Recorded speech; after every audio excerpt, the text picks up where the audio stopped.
कैसे हैं आप सभी? मुझे आशा है आप सभी अच्छे और प्रसन्न होंगे। चलिए आज हम पढ़ते हैं पाठ 21 पत्र लेखन। सबसे पहले जानते हैं पत्र किसे कहते हैं। जो भी हम अपने रिश्तेदार, सगे संबंधियों, मित्रों आदि को जो भी हम भेजते हैं, एक बधाई पत्र हो, चाहे हमारे शादी के अवसर पर कोई पत्र लिखना हो, चाहे हमें उनकी जानकारी ही लेनी क्यों ना हो, उसी को हम पत्र कहते हैं। ठीक है, चलिए पढ़ते हैं इस पाठ को, करते हैं इस पाठ की शुरुआत। पत्र लेखन एक ऐसी कला है जिसके माध्यम से हम न सिर्फ अपनी बात को किसी दूसरों तक पहुंचा सकते हैं, अपितु हम अपनी भावनाओं व विचारों को भी सरलता से व्यक्त कर सकते हैं।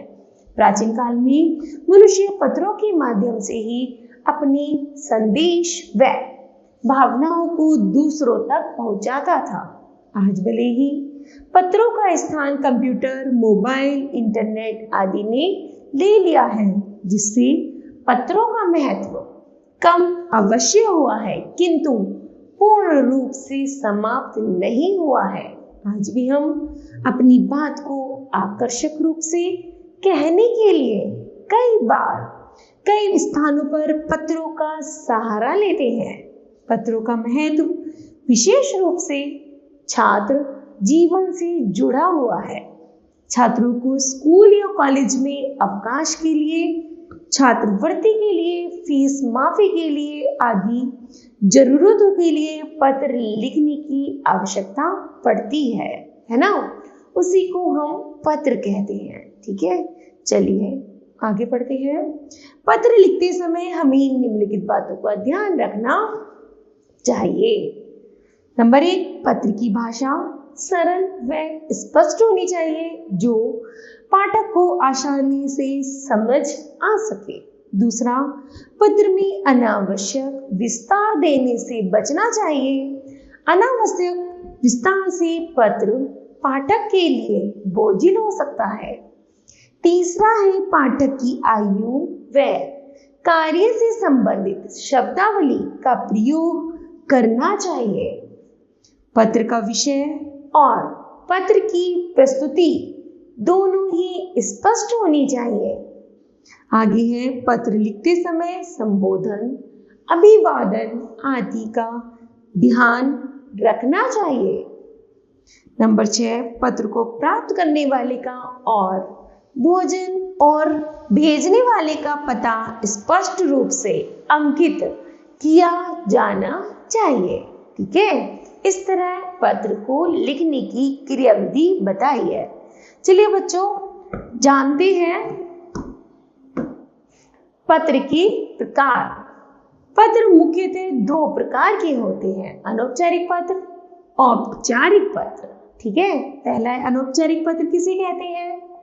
अनौपचारिक पत्राचार उन व्यक्तियों के साथ किया जाता है जिनसे पत्र लेखक का व्यक्तिगत या निजी संबंध होता है, उसे हम अनौपचारिक पत्र कहते हैं। दूसरा है औपचारिक पत्र। औपचारिक पत्राचार उन व्यक्तियों के साथ किया जाता है जिनके पत्र लेखक का व्यक्तित्व या निजी संबंध नहीं होता है।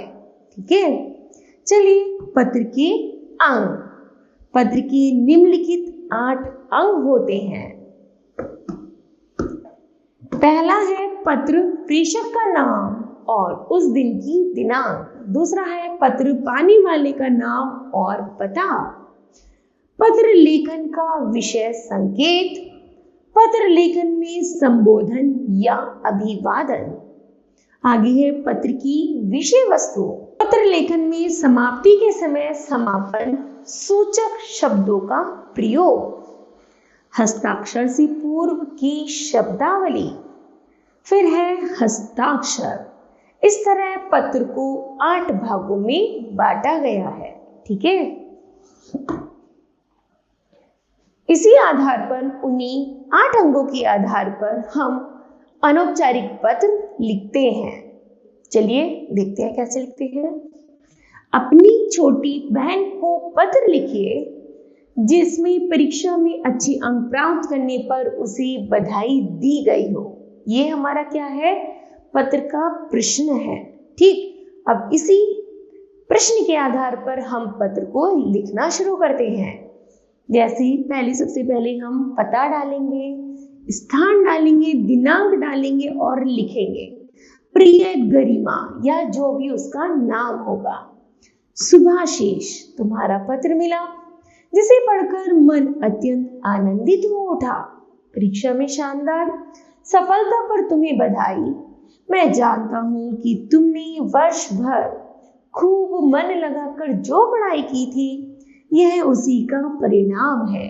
मुझे उम्मीद है कि तुम भविष्य में भी परिश्रम करती रहोगी। अपने गुरुजनों एवं बड़ों के आशीर्वाद से इसी प्रकार सदा अच्छे अंक प्राप्त करती रहोगी।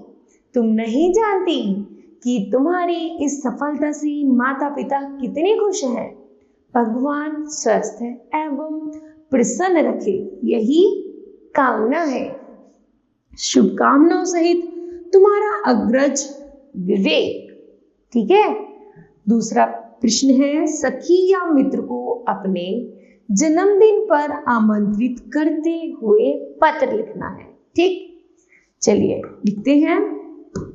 सबसे पहले हम डालेंगे पता, जगह का नाम और फिर डालेंगे दिनांक। लिखेंगे प्रिय सखी विनीता से प्रेम नमस्कार। आशा है कि तुम सकुशल होंगी। तुम्हें यह जानकर प्रसन्नता होगी कि 15 नवंबर को मेरा जन्मदिन है। इस अवसर पर मेरे माता पिता ने एक समारोह का आयोजन किया है। इसमें भाग लेने के लिए मैं तुम्हें आमंत्रित करती हूँ। जन्मदिन समारोह का कार्यक्रम स्वागत बैंकेट हॉल में रखा गया है। यह सायं 7 बजे प्रारंभ होगा। 1 घंटे के मनोरंजक कार्यक्रम के पश्चात ठीक 8 बजे केक काटने की रस्म होगी। 8:30 बजे डिनर शुरू हो जाएगा। मुझे आशा है कि तुम समय से पूर्व ही पहुंच जाओगी। अपने भाई को भी साथ ले आना। तुम्हारी प्रिय सखी शालिनी। ठीक है। आगे प्रश्न है, 5 दिन के अवकाश हेतु स्कूल के प्रधानाचार्य को प्रार्थना पत्र।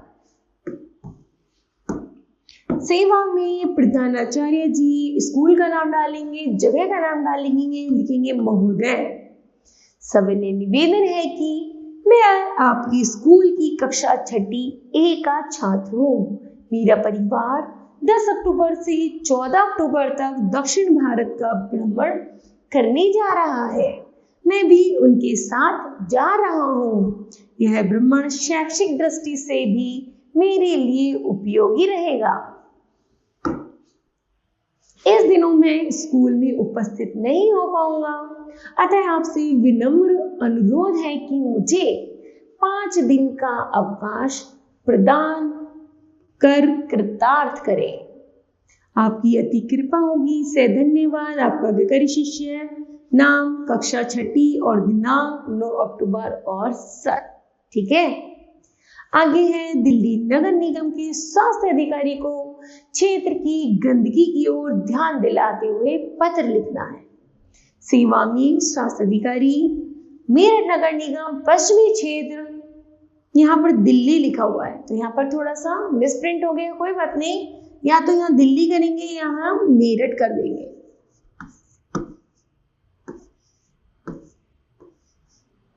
ठीक है।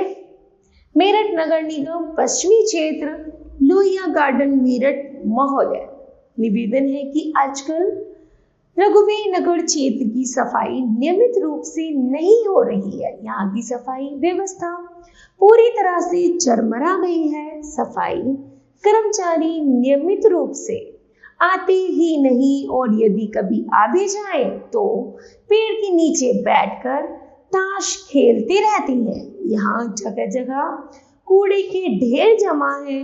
सारा वातावरण दूषित हो रहा है। यहाँ मलेरिया, डेंगू तथा हैजा जैसी बीमारियां फैलने की पूरी आशंका है। अतः आपसे प्रार्थना है कि सफाई कर्मचारियों को उचित निर्देश देकर यहाँ की सफाई व्यवस्था को चुस्त दुरुस्त कराने की कृपा करें। भव दिया है राहुल मित्तल संयोजक और अपना मोहल्ला या कॉलोनी का नाम और मेरठ और दिनांक। इस तरह बच्चों ये औपचारिक पत्र समाप्त होता है।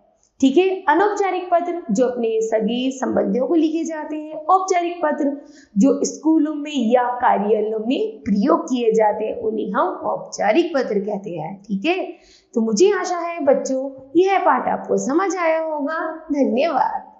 ठीक है।